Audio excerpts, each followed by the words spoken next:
Shalom, Kal Halal, Yahweh Bashem Yahushai, Bahashim Kakodash. Double honors to the elder apostles and elder bishops of GMS, including the elders that came before them that taught us the truth.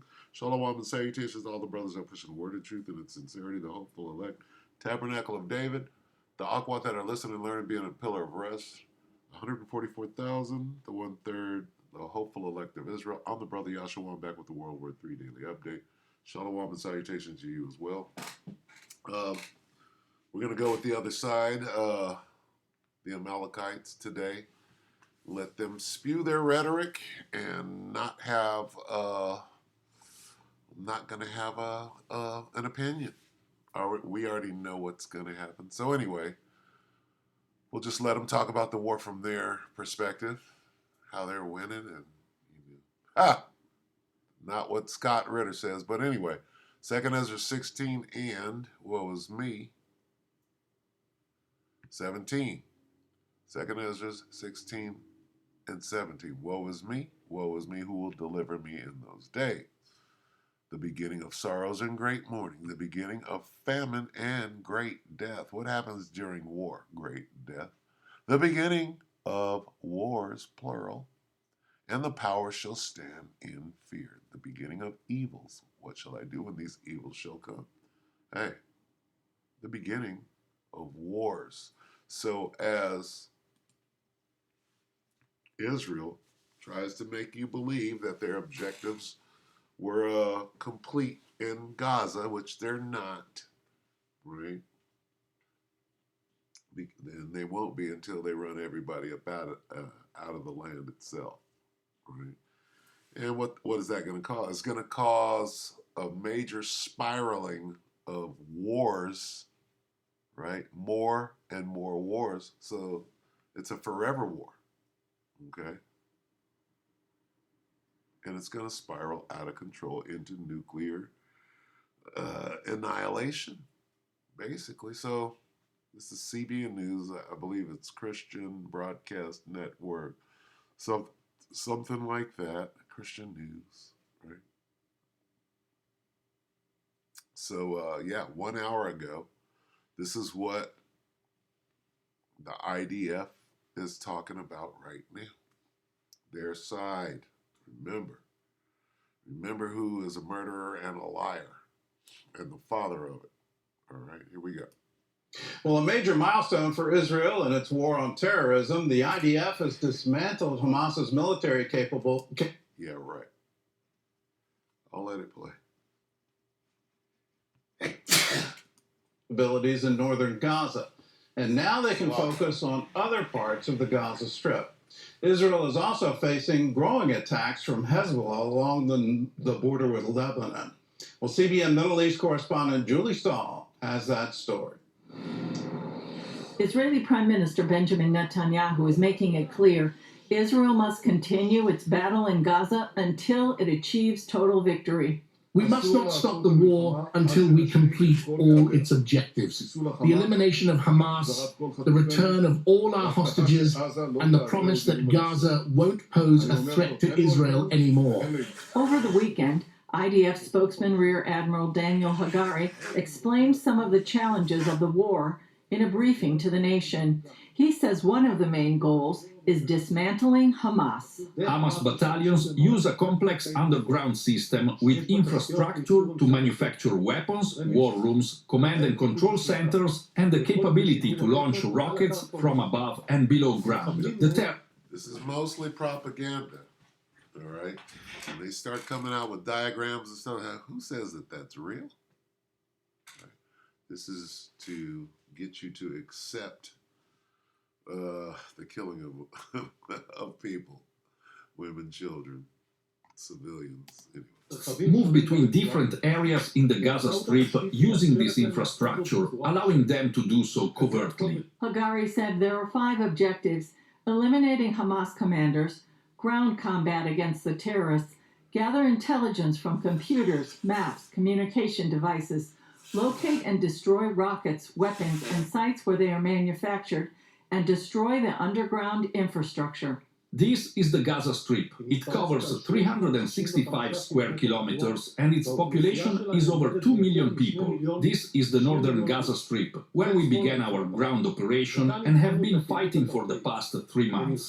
In the northern Gaza Strip, Hamas had 2 military brigades with 12 battalions in total, consisting of about 14,000 terrorists total. He said Israel has accomplished its goals in northern Gaza and is now turning its attention to southern Gaza. Israeli troops located a 320-foot-long strategic tunnel shaft leading to a weapons production site.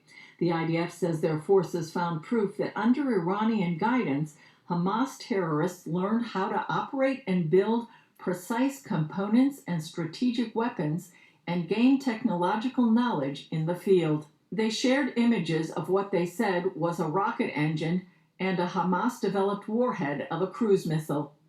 And Hamas wants its ideology passed along to the next generation.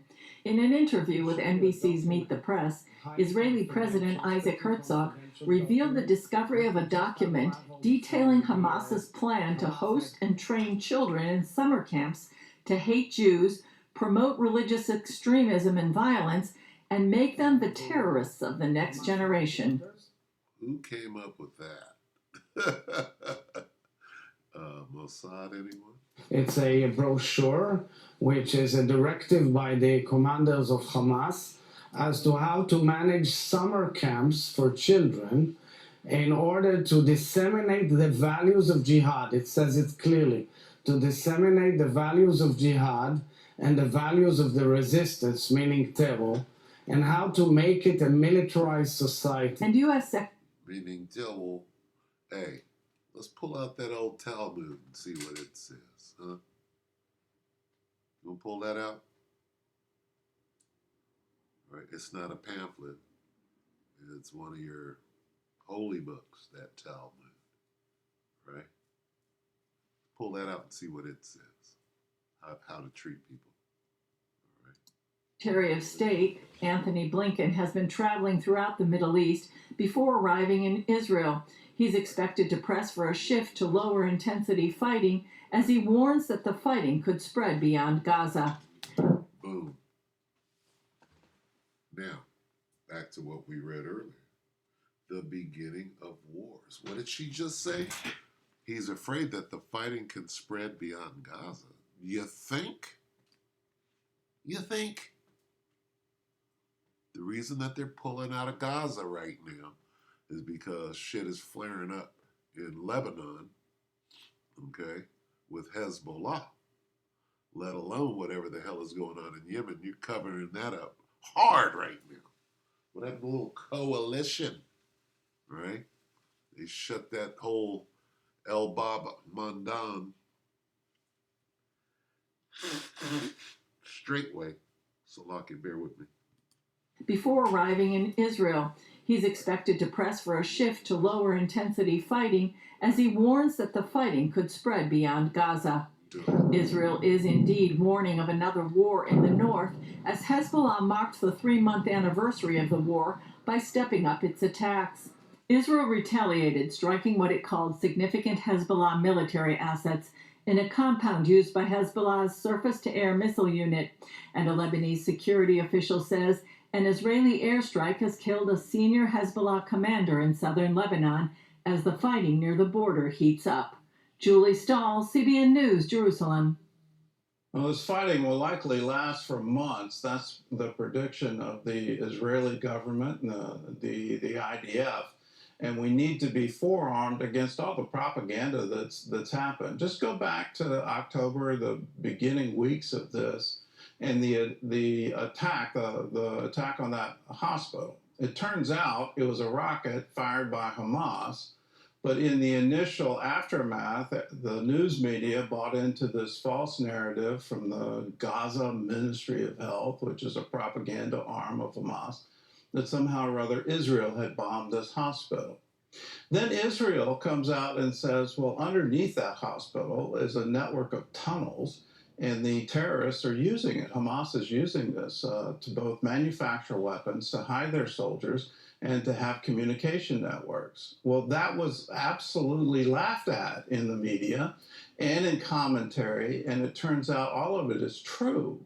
As Israel has gained control of northern Gaza, the tunnel network is evident for everyone to see, and it's very sophisticated. This isn't hand dug tunnels. They used borers to do this, and they did it 150 feet below the ground. These are embedded networks of tunnels that aided the terrorists, and they continued to fire rockets. As this war continues, keep in mind one fact: Hamas still holds the hostages. Hamas is still firing rockets into Israel, and Hezbollah is joining them, firing rockets into Israel from Lebanon. What nation would allow a neighboring country to do that? What? What? How'd you buffalo your way up in there? All right, so I'm gonna keep it. I'm gonna keep it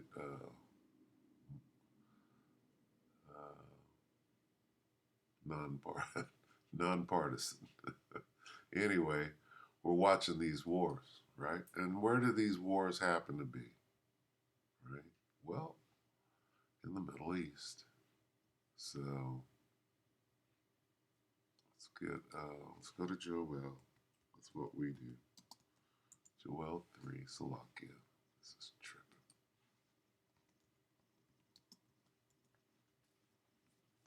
What do we see?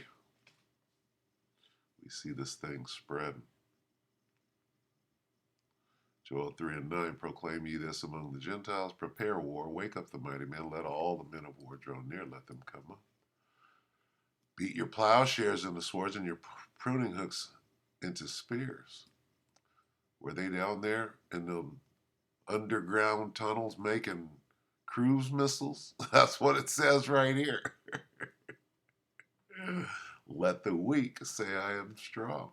Hey, we're just a ragtag militia, Hamas, but apparently we got firepower up the wazoo. So there it is.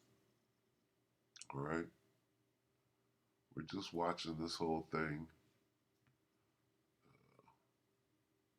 play itself out. Jump down to 12. Joel 12, 3 and 12. Salaki. Joel 3 and 12. Let the heathen be weakened and come up to the valley of Jehoshaphat. Right, the Middle East. For there will I sit to judge all the heathen round about. Right, so this is what we're watching. Prophecy come to pass. Where is the valley of Jehoshaphat? Somewhere in Israel, but it's referring to the whole area, the Middle East. And we're watching it. Most High is gathering them. Okay? All the armies. Gathering the armies of the world into the valley of Jehoshaphat, which is the Middle East. Right? All those different little wars, they're not going anywhere. Nobody's going to wave a white flag and say ceasefire, peace and safety. That's not going to happen. Rather, sudden destruction, and none shall escape. So with that, we hope that the elect were edified. That's the update for today. We hope that you were edified, your brothers and sisters, with that shalom.